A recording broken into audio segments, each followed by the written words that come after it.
உமக்கு மேல் ஒருவரும் இல்லையே, எல்லோருக்கும் மேலாக உயர்ந்தவர்.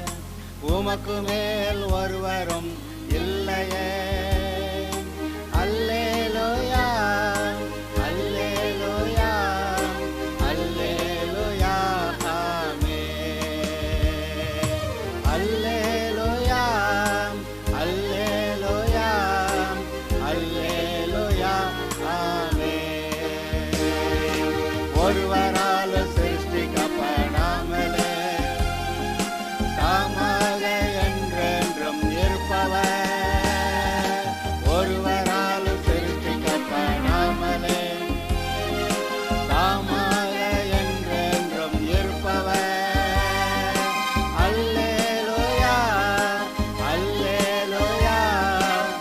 சரி, இப்பொழுதும் கூட நீதிமொழிகள் புஸ்தகத்தில் 2வது அதிகாரத்தை படித்து கொண்டிருக்கிறோம். முதல் 16 வசனங்களை ஏற்கனவே பார்த்தோம். என் மகனே, நீ உன் செவியை ஞானத்துக்கு சாய்த்து உன் இருதயத்தை புத்திக்கு அமைய பண்ணும் பொருட்டு, அதாவது ஞானத்திலையும் புத்தியிலையும் நீ ஸ்டெடியாக இருக்கணும், உறுதியாக இருக்கணும், அதில் நிலைத்திருக்கணும். நிலைத்திருக்கிறதை பற்றி பேசுகிறார்.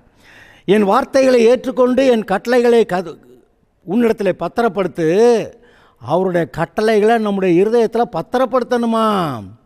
இல்லாட்டா நம்ம கவலை இல்லாமல் இருந்தோம்னா, கவலை இல்லாமல்னு சொல்லக்கூடாது, கவனம் இல்லாமல் இருந்தால் நமக்குள்ளே விதைக்கப்பட்ட கர்த்தருடைய வசனத்தை பிசாசு பொறுக்கி கொண்டு போக பார்க்கிறான்.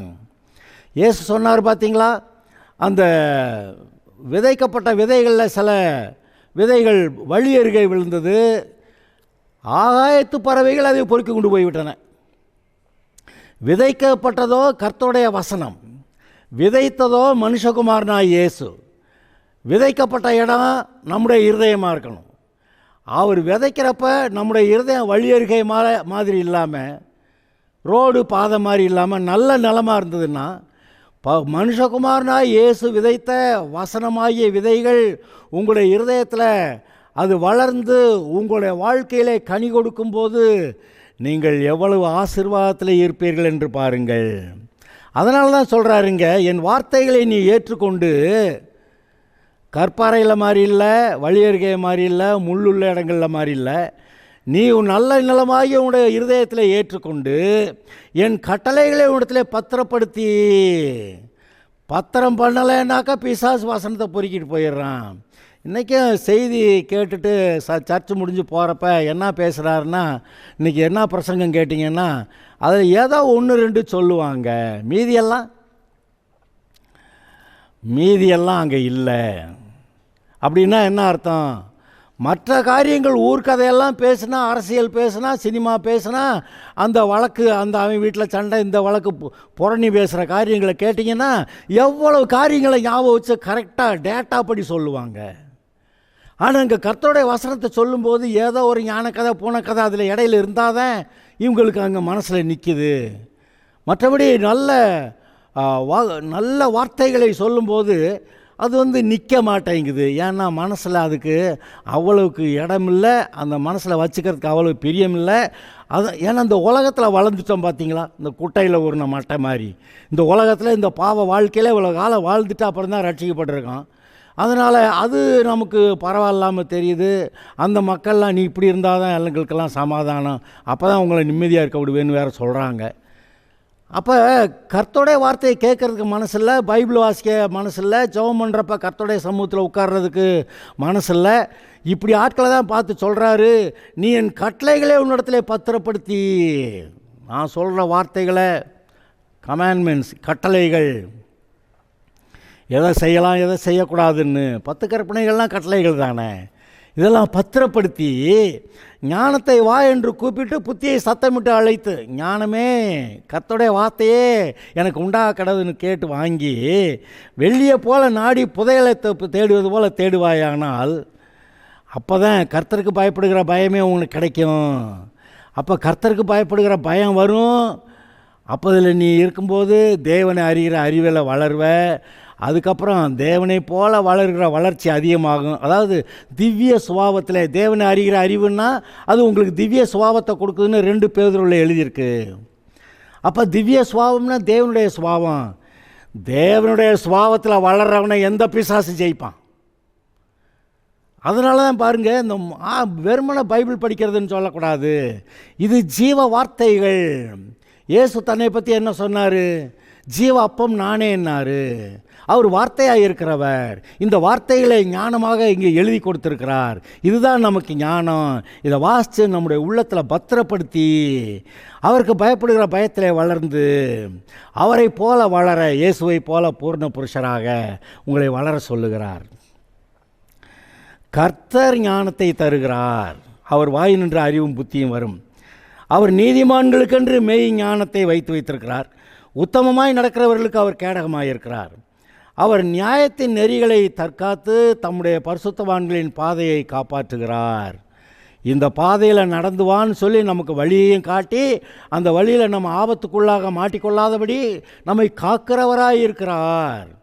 அப்பொழுது நீதியையும் நியாயத்தையும் நிதானத்தையும் சகல நல்வழிகளையும் நீ அறிந்து கொள்வாய். தேவனுடைய காரியங்களை, நல்ல வழிகளை நீ அறிந்து கொள்ளலாம். ஞானம் உன் இருதயத்தில் பிரவேசித்து அறிவு உன் ஆத்மாவுக்கு இன்பமாக இருக்கும்போது, அதாவது நீ கர்த்தர்கிட்ட சந்தோஷமாக இருக்கும்போது அப்படி சொல்லிடலாம். கர்த்தருக்குள் மகிழ்ச்சியாக இருங்கள், சந்தோஷமாக இருங்கள். கர்த்தருக்குள் மகிழ்ச்சியாக கர்த்தருக்குள் மகிழ்ச்சியாக இருப்பதே உங்களுடைய பலன் அப்படி போட்டிருக்கு. அப்போ கர்த்தருக்குள் மகிழ்ச்சியாக இருக்கும்போது இன்னொரு வசனம் சொல்லுது பார்த்துறீங்களா? உன்னை ஆத்மா வாழ்ந்திருக்கிறது போல நீ எல்லாவற்றிலும் வாழ்ந்து சுகமாக இருக்க அவர் ஏற்பாடு செய்கிறாரு. ஆத்மா வாழ்ந்திருக்கிறதுனா நீங்கள் கர்த்தருக்குள்ளே சந்தோஷமாக இருக்கிறத பற்றி பேசுகிறாரு. அப்போ உன் ஆத்மாவுக்கு இன்பமாக இருக்கும்போது நல் யோசனை உன்னை காப்பாற்றும், புத்தி உன்னை பாதுகாக்கும். நம்ம கேட்கலாம், ஏங்க இதே வேலையாவாக இருக்க முடியும் அப்படி நீங்கள் கேட்கலாம். ஆனால் இரவும் பகலும் அவருடைய வேதத்திலே தியானமாக இருக்கிறதுன்னா அது ஒரு காரியம். நீங்கள் 2 வேலையை சரியாக செய்ய முடியும். நீங்கள் ஏதோ ஒரு சமையல் பண்ணுறீங்க, இல்லை ஒரு ஸ்கூல் டீச்சராக இருக்கிறீங்க, மற்ற எல்லா வேலையும் பார்த்துக்கிட்டு தான் இருக்கிறீங்க. ஆனால் அதே சமயத்தில் ஒவ்வொரு விஷயத்தை பொறுத்த வரைக்கும் இவர் என்ன சொல்கிறாரு அப்படிங்கிற ஒரு எண்ணம் அங்கே வரும். அதில் நீங்கள் சரியாக போய்கிட்டு இருக்கலாம். ஒவ்வொரு தீர்மானம் எடுக்கும்போதும் அங்கே ஒரு யோசனை வருகிறது. நல் யோசனை உங்களை காப்பாற்றும் என்று எழுதியிருக்கிறது. அதனால் நீ துன்மார்க்கருடைய வழிக்கும் மாறுபாடு பேசுகிறவுடைய மனுஷனுக்கும், நான் சொன்னேன் மாறுபாடுன்னா கர்த்தருடைய பேச்சுக்கு மாறுபாடாக பேசுகிறது, அந்த மாதிரி பேசுகிற மனிதருக்கு நீ தப்பு வைக்கப்படுவாய். அந்தகார வழிகளில் நடக்க நீதி நெறிகளை விட்டு தீமை செய்ய மகிழ்ந்து துன்மார்க்கருடைய மாறுபாடுகளில் கழிவுறுகிறவர்களுக்கு நீ தப்பு வைக்கப்படுவாய். மாறுபாடான பாதைகளில் மாறுபாடானன்றாரு. உங்களுக்கு விளங்கணும், மாறுபாடுன்னா தேவன் பேசுகிற வார்த்தைக்கு மாறுபாடாக பேசுகிறது. மாறுபாடான பாதைகளிலும் கோணலான வழிகளிலும் நடக்கிறவர்களுக்கு நீ தப்பு வைக்கப்படுவாய். கோணலான வழி, அவனுக்கு நல்ல பாதையே நேரான பாதையே கிடையாது. இப்போ இன்னும் ஒரு முக்கியமான விஷயத்தை கவனிங்க. 16வது வசனத்திலிருந்து 22வது வசனம் வரைக்கும் அடுத்த ஒரு முக்கியமான பகுதி வருது. நல்லா கவனிங்க. இப்படி கர்த்தருடைய வழியில் செவ்வையாக இருந்து அவருடைய வசனத்தை நம்முடைய இருதயத்தில் பாதுகாத்து ஞானத்தை கூப்பிட்டு புதையலை தேடுற மாதிரி தேடி கர்த்தருக்கு பயப்படுகிற பயத்தில் வளர்ந்து நீ தேவனுடைய சுபாவத்தில் வளரும்போது, அப்படி வளர்றதுல நீ இன்பமாக இருக்கும்போது, இந்த வார்த்தையை தான் இதுக்கு முன்னாடி 15 வசனத்தில் சொல்லியிருக்கு. அப்படி இன்பமாக இருக்கும்போது இப்போ 16வது வசனம், தன் இளவயதின் நாயகனை விட்டு தன் தேவனுடைய உடன்படிக்கையை மறந்து இச்சகமான வார்த்தைகளை பேசும் அந்நிய பெண்ணாகிய பரஸ்திரீக்கும் தப்பு வைக்கப்படுவாய். முதல்ல சொல்லப்பட்ட 15 வசனங்களில் பொதுவாக சொல்லியிருந்துச்சு, இப்படி மாறுபாடான பேச்சுக்கு, அந்த பொல்லாதவர்களுக்கு, அநியாயக்காரருக்கு அப்படி நீ தப்பு வைக்கப்படுவாய் அப்படியெல்லாம் சொல்லியிருந்துச்சு. இப்போ என்ன சொல்கிறாரு?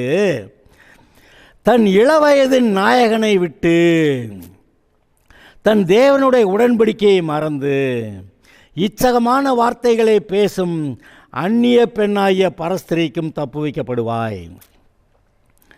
இதில் அர்த்தத்தை சொல்கிறேன் கவனிங்க. தன் இள வயது நாயகனை விட்டு, புதுசாக கல்யாணம் ஆச்சு வாலிபனாக இருக்கக்கூடிய புருஷனை விட்டு.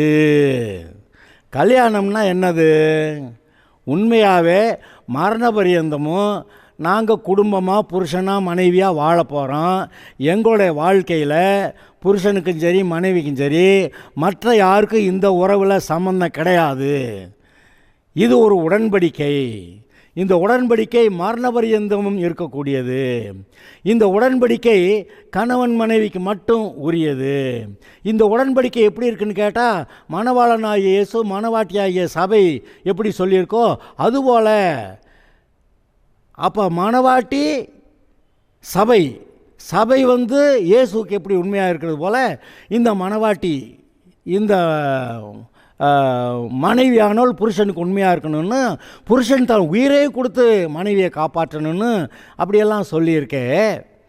அதுபோல் நல்ல உடன்படிக்கைக்கு உட்பட்டிருந்த இந்த பெண் என்ன செய்கிறாளாம், தன் இள வயது நாயகனை விட்டுட்டு, உடன்படிக்கையை விட்டுட்டு, தேவன உடன்படிக்கையை மறந்து, கல்யாணம் ஆகிறப்ப அது உடன்படிக்கை பண்ணிங்களே, இப்போ உடன்படிக்கையை மறந்தே போச்சான். கல்யாணம் ஆனதே மறந்து போச்சுங்கிற அளவுக்கு இவ இண்டிபெண்ட்டாக இந்த புருஷனோட மட்டும் இல்லை, யார் கூட வேணாலும் நான் இன்பத்தை பெற்றுக்கொள்ளலான்னு நினைக்க தொடங்கிட்டான். இவளை பற்றி அடுத்த வரியில் என்ன சொல்லியிருக்கு, தன் இளவயது நாயகனை விட்டு. நாயகன்க இவன் தாங்க இவளுடைய தலைமையாக இருக்கிறவன், ரொம்ப தனக்கு மேன்மையாக இருக்கிறவன். அப்படி ஒருத்தனை விட்டுட்டு, நாயகன் அதை விட்டுட்டு தன் தேவனுடைய உடன்படிக்கையை மறந்து, கல்யாணம் ஆனதே மறந்து, இச்சகமான வார்த்தைகளை பேசும் அந்நிய பெண்ணாகிய பரஸ்திரீ. இந்த விபசாரிகள், வேசிகள், அவங்கள பற்றி பரஸ்திரீன்னு எழுதியிருக்கு. எல்லா பக்கமும் ரவுண்ட் அடிக்கிறவங்க, இச்சகமான வார்த்தைகளை பேசுவாங்க. எப்படி உங்களை தேனொழுக பேசி உங்களை மயக்கிறதுன்னு இப்போ பெண்களை பார்த்தாவே மயங்கி போய் நிற்கிற கூட்டம் நிறையா இருக்குது. இப்படி ஆளுக பேசுனாக்க நிறைய பேர் மாட்டுறாங்கங்கிறதெல்லாம் நமக்கு தெரியுது. இச்சகமான வார்த்தைகளை பேசும் அந்நிய பெண்ணாகிய பரஸ்திரீக்கு, இது இவர்களுடைய ஜாதி ஜனம் கூட இல்லை. இது என்ன சொல்லியிருக்கு, அந்நிய பெண்ணாகிய சொல்லியிருக்கு. இப்படிப்பட்ட ஆளுகளுக்கெல்லாம் நீ தப்பு வைக்கப்படுவ. எப்போன்னு கேட்டால், நீ உன் செவியை ஞானத்துக்கு சாய்த்து ஞானத்தை புதையலை போல் தேடுறதை போல் தேடி அந்த கட்டளைகளை உங்கள் இருதயத்தில் காத்து, அவருடைய ஞானம் நம்முடைய இருதயத்தில் இன்பமாக இருக்கும்போது, இப்போ ஏற்பட்ட மாறுபாடான ஆட்களுக்கு தப்பு வைக்கப்படுகிறது மட்டும் இல்லை, இப்படி ஆளுக்கு நீங்கள் தப்பு வைக்கப்படுவீங்க. யார்? இச்சகமான வார்த்தைகளை பேசும் இளவயது நாயகனை விட்டு தன் உடன்படிக்கையை மறந்து இச்சகமான வார்த்தைகளை பேசும் அந்நிய பெண்ணாகிய பரஸ்திரீக்கும் தப்பு வைக்கப்படுவாய்.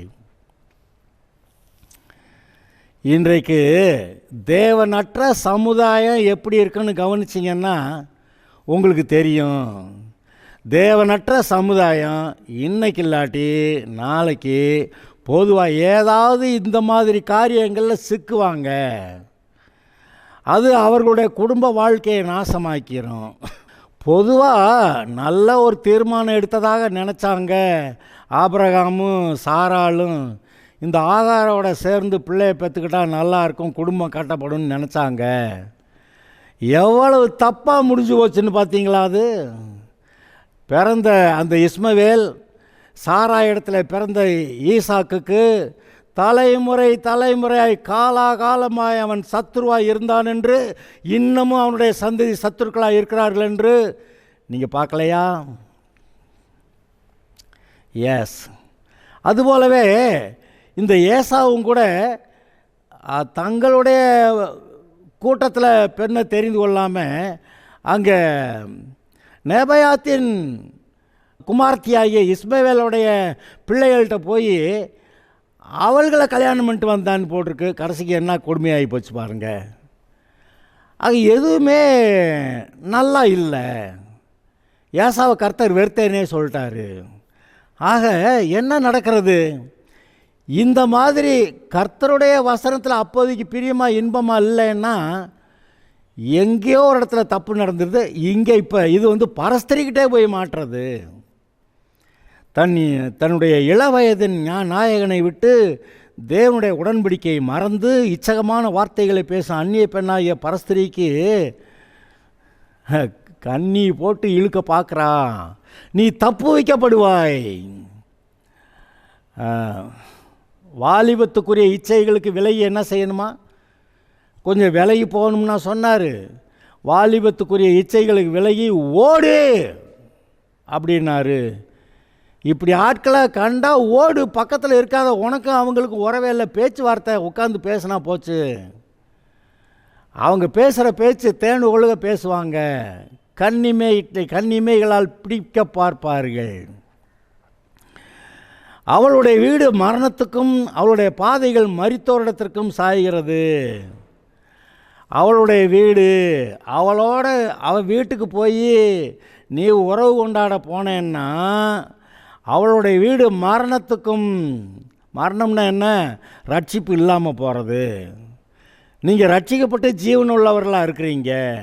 ஆனால் இப்படிப்பட்ட ஆளுக வீட்டுக்கு போனால் மரணம், டெத்து, நரகம், அதாவது ரட்சிப்பு இல்லாமல் போய் விடுகிறது.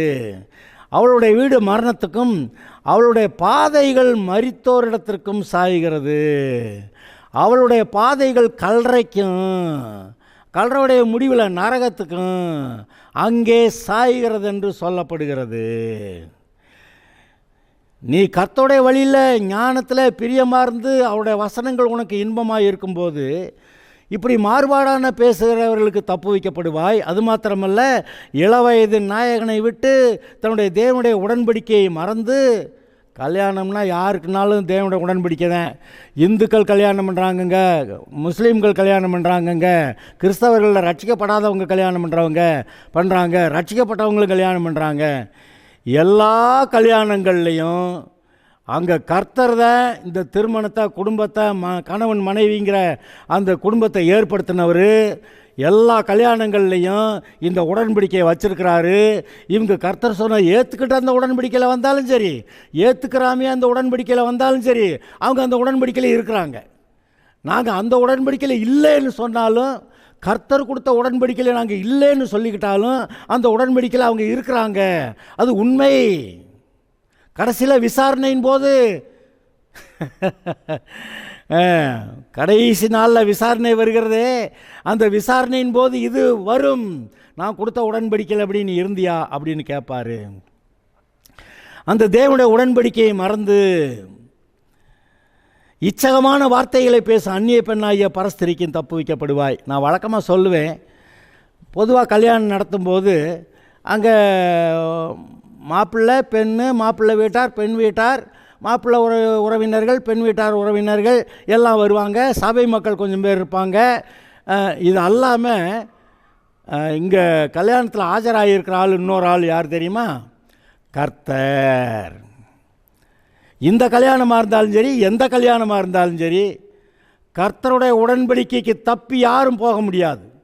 முதல் மனுஷனாகிய ஆதாம் ஏவாள் அவர்களுக்கு அந்த உடன்படிக்கை கொடுக்கப்பட்டது.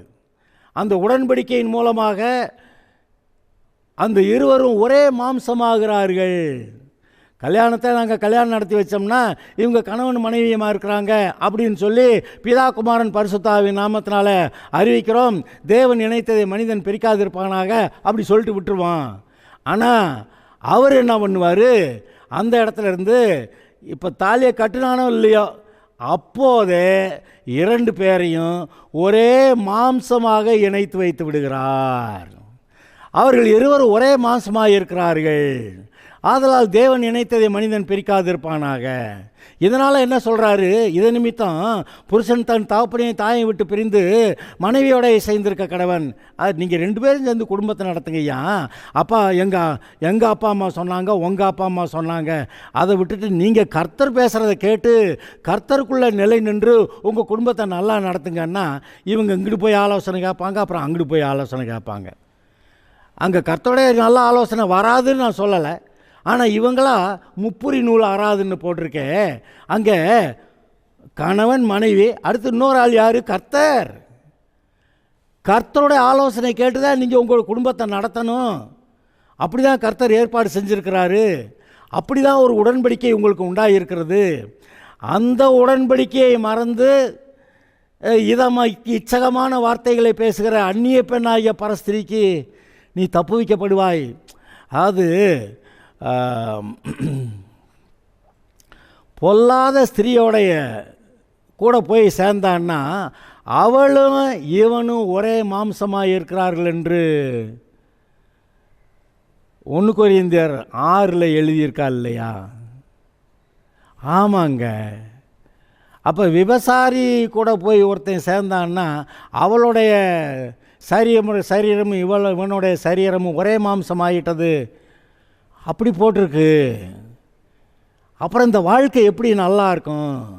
இப்படி தப்பான வாழ்க்கையில் போனவங்களுடைய குடும்பத்தை, பின்னணியை, அவங்களுடைய காரியங்களை எல்லாம் நீங்கள் விசாரித்து பார்த்தீங்கன்னா போதுமடா சாமின்னு நினைக்கிற அளவுக்கு அவ்வளவு பிரச்சனைகள், கேடுபாடான காரியங்கள் அவங்க வீட்டில் இருந்திருக்கும். அதெல்லாம் நம்ம கவனிக்கணும். சும்மா நம்ம பாட்டுக்கு இஷ்டத்துக்கு ஏதாவது ஒரு உறவுகளை, குடும்பத்துக்கு புறம்பான உறவுகளை இழுத்துக்கிற கூடாது.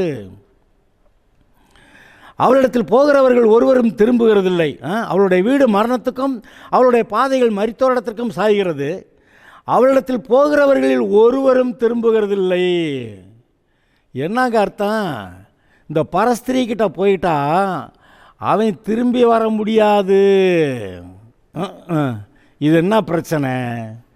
யாருக்கு இப்படி நடந்துச்சு? சிம்சோனுக்கு நடந்தது.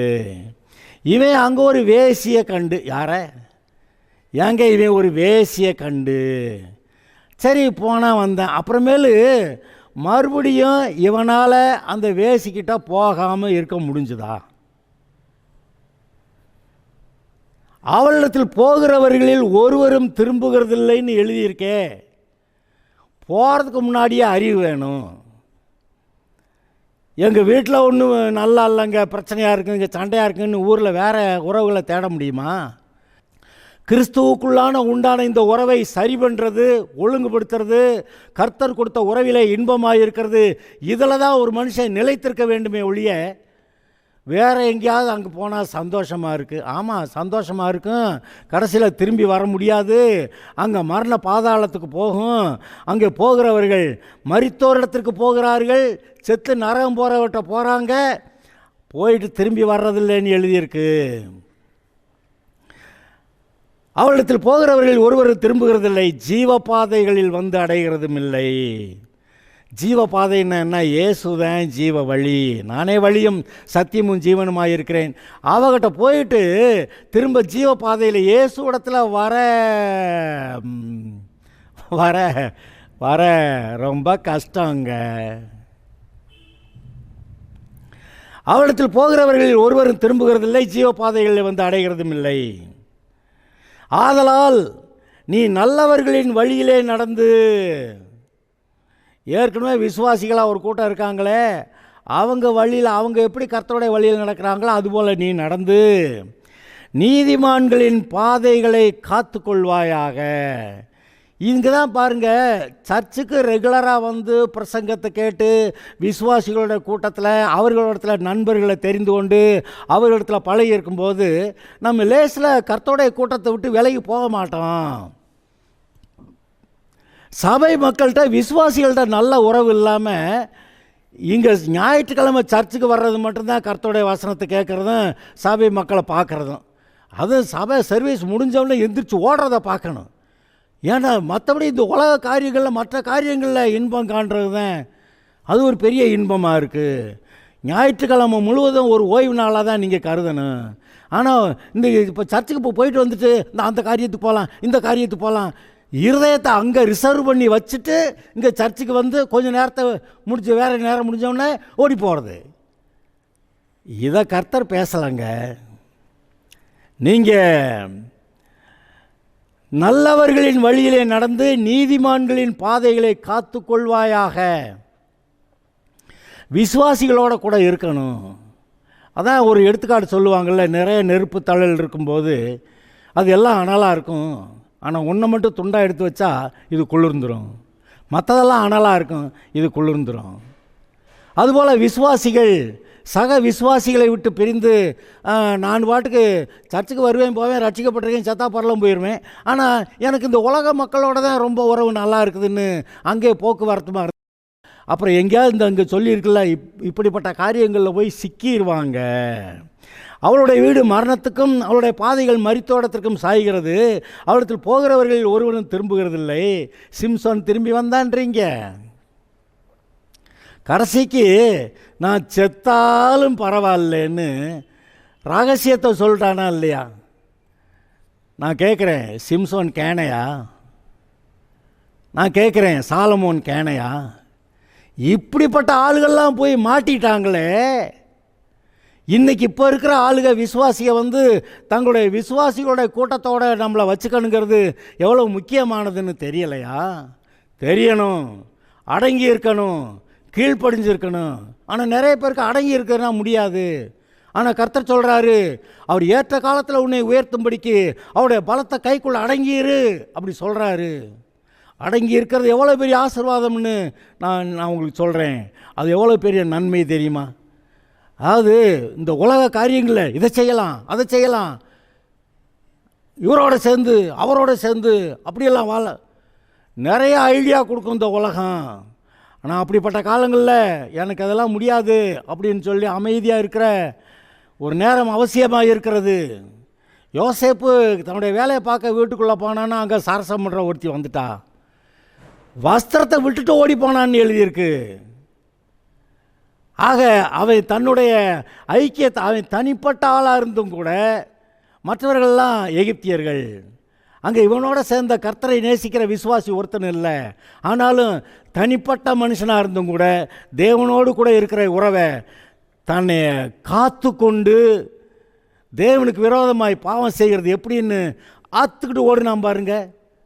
அதுபோல் நம்ம தனிமையாக இருக்க வேண்டிய நேரங்கள் சில சமயத்தில் இருக்கலாம். அந்த சமயத்தில் கர்த்தருக்கு நம்ம ஒப்புவித்து பரிசுத்தத்துக்கு ஒப்புவித்து வாழ்கிறது எவ்வளோ முக்கியம்னு பாருங்கள். ஆதலால் நீ நல்லவர்களின் வழியிலே நடந்து நீதிமான்களின் பாதைகளை காத்துக்கொள்வாயாக. செவ்வையானவர்கள் பூமியிலே வாசம் பண்ணுவார்கள். செவ்வையானவர்கள் பூமியிலே வாசம் பண்ணுவார்கள்னா இந்த இடத்துல புதிய வானம் புதிய பூமியில் வாசம் பண்ணுவாங்கங்கிறத நீங்கள் கவனிக்கணும். எந்த மனுஷன் பூமியில் இல்லாமல் சாகாமல் இருக்கான்? எல்லோரும் செத்து போகிறாங்க.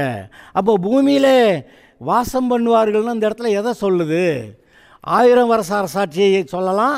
அதுக்கு பின்னாடி 1000 வருஷ அரசாட்சியில் ரட்சிக்கப்பட்டவங்களாக இருக்கிறவங்க புதிய வானம் புதிய பூமியில் இருப்பாங்க. 1000 வருஷ அரசாட்சியில் ரட்சிக்கப்படாதவங்களும் இருக்காங்க. அப்போ அவங்க பூமியில் நிரந்தரமாக வாசம் பண்ண முடியாது. அப்போ இந்த இடத்துல செவ்வையானவர்கள் பூமியிலே வாசம் பண்ணுவார்கள்னா அவங்க புதிய வானம் புதிய பூமியில் இருப்பாங்க. உத்தமர்கள் அங்கே தங்கியிருப்பார்கள். இந்த பூமியில் புதிய வானம் புதிய பூமியில். துன்மார்க்கரோ பூமியிலிருந்து அறுப்புண்டு போவார்கள். அறுப்புண்டு எங்கே? நரகத்துக்கு போவாங்க. துரோகிகள் அதில் இராதபடிக்கு நிர்மூலமாவார்கள். இன்றைக்கும் தேவன் ஒரு காரியத்தை செய்து கொண்டிருக்கிறார். தனக்கு விரோதமாய் தன்னுடைய சபைக்கு விரோதமாக இருக்கக்கூடிய எல்லார் மேலும் அவர் ஒரு யுத்தம் பண்ணி கொண்டிருக்கிறார். இயேசுடைய சத்துருக்களை இயேசுடைய பாதபடியாக்கி போடும் வேலையை செய்து கொண்டிருக்கிறார். நீ சங்கீதம் 110 முதல் வசனம் சொல்லுது, உம்முடைய சத்துருக்களை உமக்கு பாதபடியாக்கி போடும் வரைக்கும் என்னுடைய வலது பாசத்தில் உட்காரும் என்று இயேசுவிடத்தில் சொல்லியிருக்கிறார். அப்படியானால் இயேசுடைய சத்துருக்களை பாதபடியாக்கி போடுவார், முடிவிலே அவர்களை நரகத்திலே தள்ளுவார். இந்த உத்தமர்கள் கர்த்தருக்கு பிரியமானவங்க, அவங்க பூமியிலே வாசம் பண்ணுவார்கள். உத்தமர்கள் அதில் தங்கியிருப்பார்கள். துன்மார்க்கரோ பூமியிலிருந்து அறுப்புண்டு போவார்கள். துரோகிகள் அதில் இராதபடி துரோகின்னா கர்த்தர் செஞ்ச நன்மைக்கு விரோதமாக, அவருக்கு விரோதமாக துரோகம் பண்ணிட்டு போகிறவன், பிசாசு கூட சேர்ந்துக்கிட்டு தேவனுக்கு துரோகம் பண்ணுற ஆள் அதில் இராதபடிக்கு நிர்மூலமாவார்கள். புதிய வானம் புதிய பூமியில் கர்த்தரை ஏற்றுக்கொண்டு அவருடைய வழியில் செவ்வையாய் நடக்கிற அவருக்கு பிரியமானவர்கள் மட்டும் அதில் பிரவேசிப்பார்கள். அருமையானவர்களே, இந்த வசனங்களுக்கு நாம் செவி கொடுப்போமாக. கர்த்தர் நம்மை காப்பார், ஆசீர்வதிப்பார், நடத்துவார். கர்த்தருக்கே துதி கன மகிமை. அல்லேலூயா. God bless you.